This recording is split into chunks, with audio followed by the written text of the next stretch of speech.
ધોરાજીના one વિભાગનો સપાટો। Bhadar canal પાસે ગેરકાયદેસર બાવડો કાપનારા 5 શખ્સો ઝડપાયા। ₹60,000નો દંડ ફટકારાયો। પર્યાવરણની રક્ષા માટે ધોરાજી વન વિભાગે લાલ આંખ કરી છે। ભાદર કેનાલ વિસ્તારમાં થોડા દિવસો પહેલા 3 જેટલા લીલા બાવડો ગેરકાયદેસર રીતે કાપી નાખવાની ઘટના સામે આવી હતી। સરકારી મિલકત અને કુદરતી સંપત્તિ પર ત્રાટકેલા આ તત્વોને પકડી પાડવા ધોરાજીના મહિલા ફોરેસ્ટ ઓફિસર નિહારિકાબેન પંડ્યા અને તેમની ટીમે ચક્રો ગતિમાન કર્યા હતા। જૂનાગઢના 5 શખ્સોની ધરપકડ। વન વિભાગની સઘન તપાસમાં ચોંકાવનારી વિગતો સામે આવી છે કે આ બાવળો કાપીને જૂનાગઢના અલગ અલગ ગામોમાં વેચી દેવામાં આવ્યા હતા। વન વિભાગે ગણતરીના દિવસોમાં જ આ ગુનામાં સંડોવાયેલા કુલ 5 આરોપીઓને ઝડપી લીધા છે અને તેમની સામે વન સંરક્ષણ અધિનિયમ હેઠળ ગુનો નોંધ્યો છે। ₹60,000ની વસૂલાત। વન વિભાગે ગેરકાયદેસર કટિંગ કરનારાઓ સામે કડક દાખલો બેસાડતા ₹60,000નો દંડ ફટકારી વસૂલાત કરી છે।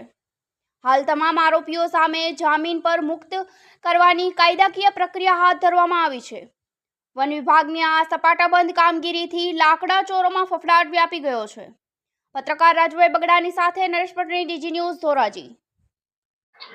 Niharika Pandya, range forest officer, Dhoraji. આજથી 1 વીક પહેલા ધોરાજીની ભાદર જે મેઇન કેનાલ છે તે વિસ્તારમાં હું તથા અમારો સ્ટાફ પેટ્રોલિંગમાં હતો ત્યારે 3 જેટલા બાવળ કપાયેલા ધ્યાને આવતા આ બાબતની અમે તપાસ શરૂ કરેલ।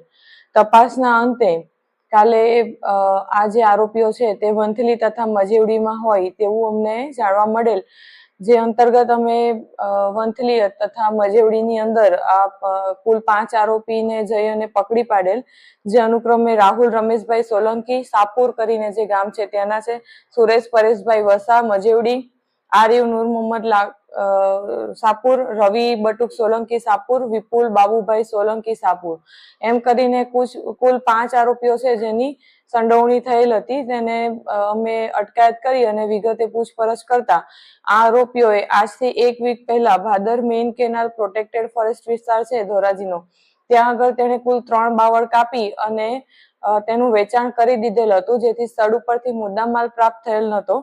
આ જે 3 બાવળ કપાયેલા છે તે બાવળ એ લોકોએ ગેરકાયદેસર રીતે કાપેલ હોય તેને અમે લોકોએ ભારતીય વન અધિનિયમ 1927 હેઠળ ગેરકાયદેસર વૃક્ષ કપાણનો ગુનો નોંધી અને તેની પાસે એડવાન્સ રિકવરી પેટે 60,000 વસૂલ કરેલ છે તથા આરોપીઓને જામીન ઉપર હાલ પૂરતા મુક્ત કરેલ છે। વધુ તપાસ હજી ચાલુ છે। જે બાવળો કપાતા હોય તેવા તત્વો પર હવે આગળની કાયદેસરની કાર્યવાહી કઈ રીતે કરવામાં આવશે? હાલ તેની પાસે જે એનું નુકસાન વળતર હતું તે પેટે આપણે 60,000 રૂપિયા તો એની પાસે અત્યારે વસૂલ કરેલ છે। આ ઉપરાંત પણ એને વધારે ગુના કોઈ કર્યા છે કે અગાઉ પણ કોઈ ગુનામાં સંડોવાયેલ છે આ બાબતની તપાસ કરવાથી હવે આગળ જો કોઈ બીજી મેટરમાં સંડોવાયેલ મળશે તો તેના ઉપર કડકમાં કડક કાર્યવાહી કરવામાં આવશે।